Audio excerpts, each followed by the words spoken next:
Hi friends, this is Amit Ahuja and welcome to a new video. कल का video वो मेरे एक फ्रेंड ने कमेंट किया था कि लंबी कल के वीडियो पे नहीं, पहले की, कि भाई मैं मतलब बोलता हूँ कि वीडियो में शॉर्ट रखूंगा और वो लंबी हो जाती हैं। अनफॉर्चुनेटली जब भी हम टूल का कोई रिव्यू करते हैं, उसके फीचर्स और जितना मर्जी कंडेंस कर लें, लेकिन सॉरी, और मैं समझता हूँ 24-25 मिनट की video extremely boring. But anyway, आज का जो वीडियो है वो किसी टूल पे रिलेटेड नहीं है। ये वीडियो ये है कि मैंने आप लोगों से एक सवाल पूछा था और उसमें सुमित ने, गुड फ्रेंड मेरे, महाराष्ट्र से, उन्होंने मेरे को सिलसिले के बाद जवाब दिया। और मैंने ये सवाल पूछा था कि भाई हमारे यहाँ पे जो EOBD हम क्यों यूज़ करते हैं, राइट? और जब मैं इसमें गया था डायग्नोसिस में, क्योंकि ये ग्लोबल टूल है, इसमें दोनों ऑप्शन है, OBD2 भी है और EOBD भी है। और सुमित ने बिल्कुल ठीक कहा था कि जी हमारे यहाँ पे हम यूरोपियन स्टैंडर्ड्स को फॉलो करते हैं। और मैंने पूछा था क्यों। अब उसका वजह ये है कि ये जो आपको EOBD का कॉन्सेप्ट है, बहुत लंबा कॉन्सेप्ट है, लेकिन इसको मैं बिल्कुल ही कंसाइज फॉर्म में रखना चाहूँगा कि आप इसमें, क्योंकि मतलब this is a big subject. जब आप OBD2 और EOBD को देखते हैं तो OBD2 को इंडिया ने अडेप्ट क्यों नहीं किया? बिकॉज OBD2 जो है वो अमेरिकन प्रोटोकॉल है, ओके, अमेरिकन प्रोटोकॉल है। और उसमें कहाँ पे, किस पॉइंट ऑफ टाइम पे उसकी फॉल्ट कोड्स रजिस्टर होंगे, फलाना ढमकाना, it's a different subject for a different day. और जो अमेरिकन गाड़ियां हैं, जब ये OBD प्रोटोकॉल आए थे, और खासकर जब OBD2 प्रोटोकॉल आए, तो आप अगर अमेरिकन गाड़ियों को देखेंगे तो अमेरिकन जो हैं वो बिलीव, उनका जो विश्वास है वो बड़े इंजन के ऊपर है। 8 सिलेंडर, 10 सिलेंडर, 12 सिलेंडर, जो मिनिमम आपको अमेरिका में अभी कुछ सालों से पहले तक और अभी भी मिनिमम आपको 6 सिलेंडर की गाड़ियां मिलती हैं। और वो भी ज्यादातर वो आपको इनलाइन नहीं मिलती, आपको भी कॉन्फ़िगरेशन में मिलती हैं। तो डबल साइलेंसर एंड व्हाटएवर ब्ला ब्ला। जो यूरोपियन गाड़ियां हैं, एज कंपेयर्ड, यूरोपियन गाड़ियां जो है, एक तो उनके जो एमिशन नॉर्म्स हैं वो अमेरिकन से ज्यादा स्ट्रिक्ट है, ठीक है। और जो कुछ पॉलिटिकल कंपल्शंस हैं, कुछ आपके इकोनॉमिक कंपल्शंस हैं, ट्रेड रेड के। तो जो इंडिया का जो रोल रहा है कि हम लोग और यूरोपियंस में अगर आप उनकी गाड़ियां देखेंगे तो उनकी गाड़ियों में अमेरिकन जैसे बड़े बड़े राक्षसी इंजन नहीं है।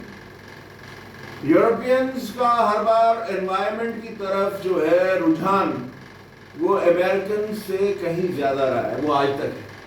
तो जो भी अगर आप देखेंगे तो वो देखेंगे। अब बात यह है, हम आते हैं अपने मुल्क में। हमारे मुल्क में सबसे बड़ी प्रॉब्लम क्या है, और इसमें कोई हमारे को शर्म फील करने की जरूरत नहीं है, कि जो हमारा ARAI है, automotive research association of India, इसने अपना कोई R&D ना किया था, ना अभी तक किया है। अगर आप गूगल पे जाएंगे तो आप देखेंगे कि ARAI के बारे में, बिफोर मैं उसके बारे में बोलूं, जो OBD2 प्रोटोकॉल क्या है? OBD2 प्रोटोकॉल क्या है कि वो टोटली रिलेटेड है आपकी ड्राइव साइकिल्स पे, ओके। ये आपका जानना बहुत जरूरी है, क्योंकि मान के चलिएगा ऐसी कोई गाड़ियां, ऐसी नहीं, एक नहीं, अनेक गाड़ियां आएंगी, जब आप उसमें कुछ सेंसर्स आप चेंज करेंगे जो एमिशन रिलेटेड है, जो एमिशन को प्ले करते हैं। और अगर आप डीपली जाएंगे तो आपको पता लगेगा कि आपके इंजन के जो एयर के रिलेटेड सेंसर्स हैं, या फ्यूल के रिलेटेड सेंसर्स हैं, या एग्जॉस्ट के रिलेटेड सेंसर्स हैं, वो तीनों सेंसर जो हैं जब आप इन्हें रिप्लेस करते हो तो जब तक आप पूरी एक ड्राइव साइकिल को कंप्लीट नहीं करोगे, वो आपके रीसेट जो जिसे हम बोलते हैं, वो जो ECM है उसे रीसेट नहीं करेगा। आप अपने स्कैनर से चेक कर सकते हो, जो OBD2 मोड है या EOBD मोड है, उसमें 10 मोड होते हैं, मोड 1 से मोड 10। इसमें आपको रेडीनेस मॉनिटर टेस्ट आते हैं, कॉम्प्रिहेंसिव कंपोनेंट मॉनिटर्स हैं, एंड वो सारे आपको देखने पड़ते हैं कि भाई कौन सा मॉनिटर जो है, मतलब मेरा उसका टेस्ट हुआ और टेस्ट का रिजल्ट क्या आया, क्या वो पास है, क्या वो फेल है, और क्या वो मॉनिटर रेडी है या नहीं है। सो ये जो वीडियो का स्कोप है फिर बहुत बढ़ जाएगा। कहना इतना है कि अगर आप ड्राइव साइकिल क्या होती है, now the basic point is drive cycle क्या है।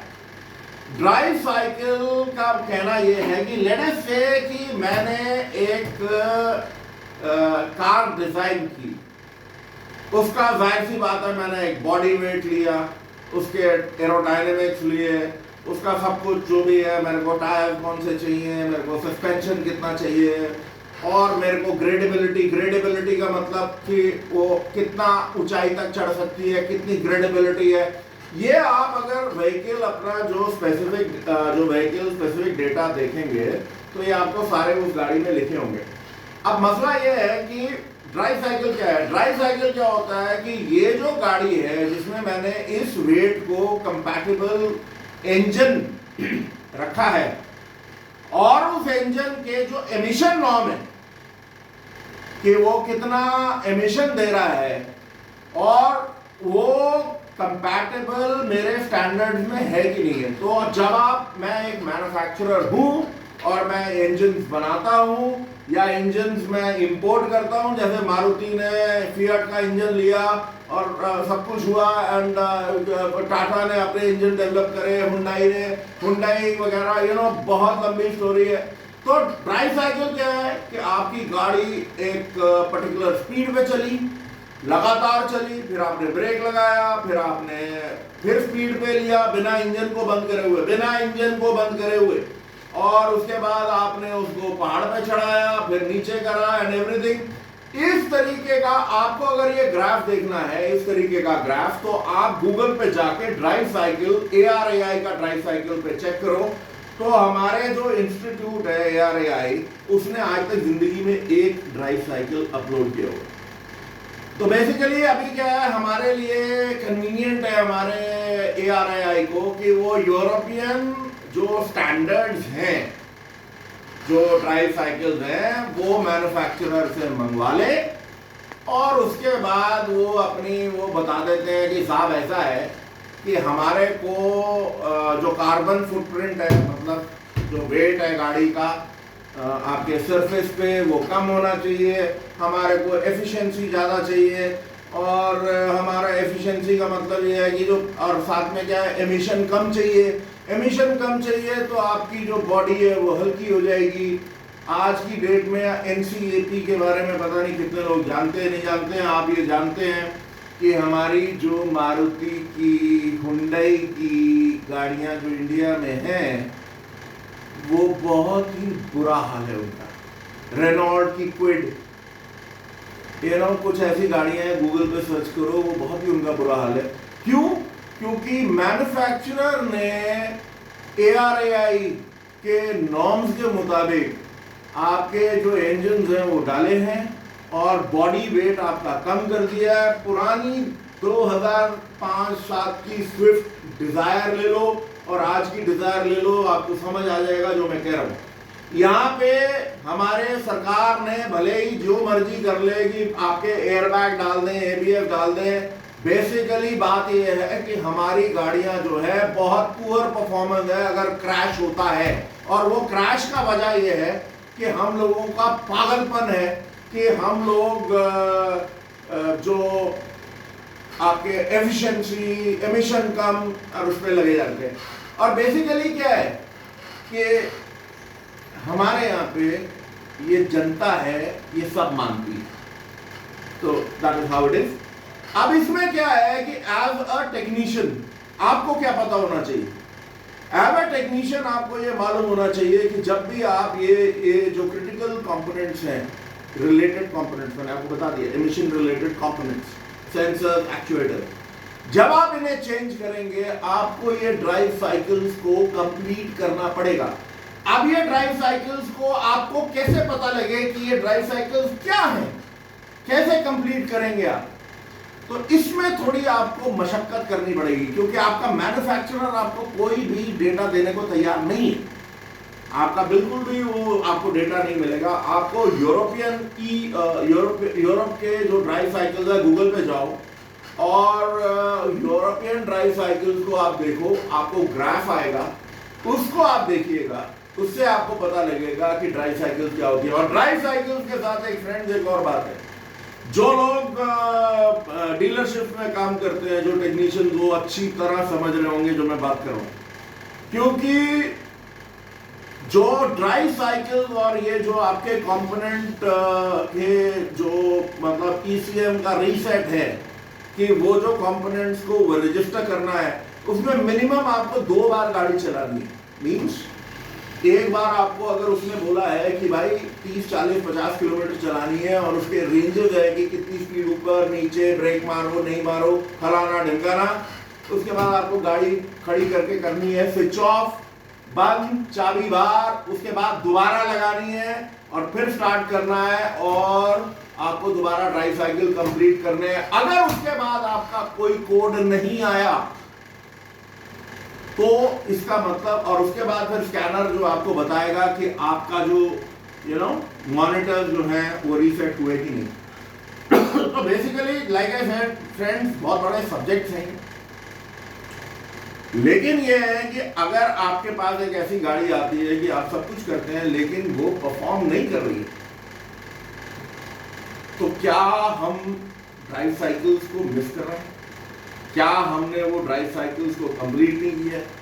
ऐसा क्या है? आपका स्कैनर जो है आपका बेस्ट फ्रेंड है। आपका ओबीडी में जाके, ईओबीडी में आप उसके जो मोड्स हैं उसमें आप जाके चेक करो कंपोनेंट रेडीनेस मॉनिटर में कि कितने मॉनिटर्स आपके कंप्लीट हुए हैं और क्या हुआ है। एंड दैट इज ये पर्पस ऑफ द वीडियो सिर्फ इतना है कि ड्राइव साइकिल्स अगर आप कंप्लीट नहीं करेंगे तो आपकी रिपेयर पूरी नहीं होगी। और ये दिस इज व्हाट मैं पिछली बार भी वीडियो में बनाता रहा हूँ, जिसमें मैंने ये कहा कि हम लोड नहीं देते, हम ये नहीं करते, वो नहीं करते, ये ड्राइव साइकिल्स का पार्ट है। और ड्राइव साइकिल्स के बारे में आप जितनी गूगल करेंगे, जितनी अपनी इंफॉर्मेशन को करेंगे, वो आपके लिए अच्छा रहेगा।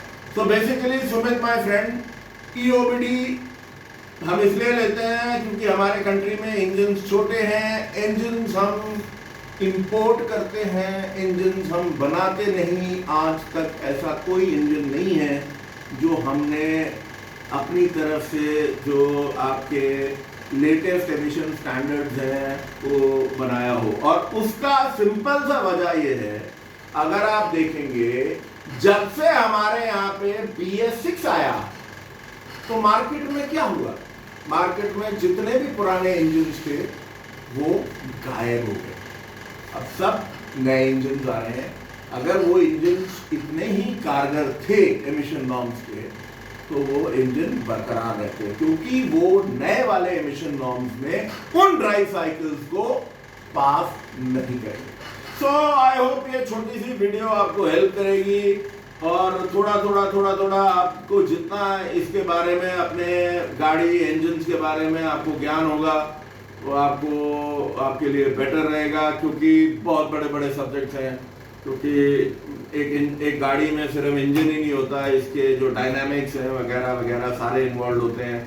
कितना इसका वेट है, कितनी 100 चीज़ें। So anyway, we'll keep this video till here, यहीं तक रखते हैं। I hope ये बहुत ज़्यादा लंबी नहीं हुई हो, अगर हो गई हो तो I am sorry. So till we meet again, thank you, bye bye.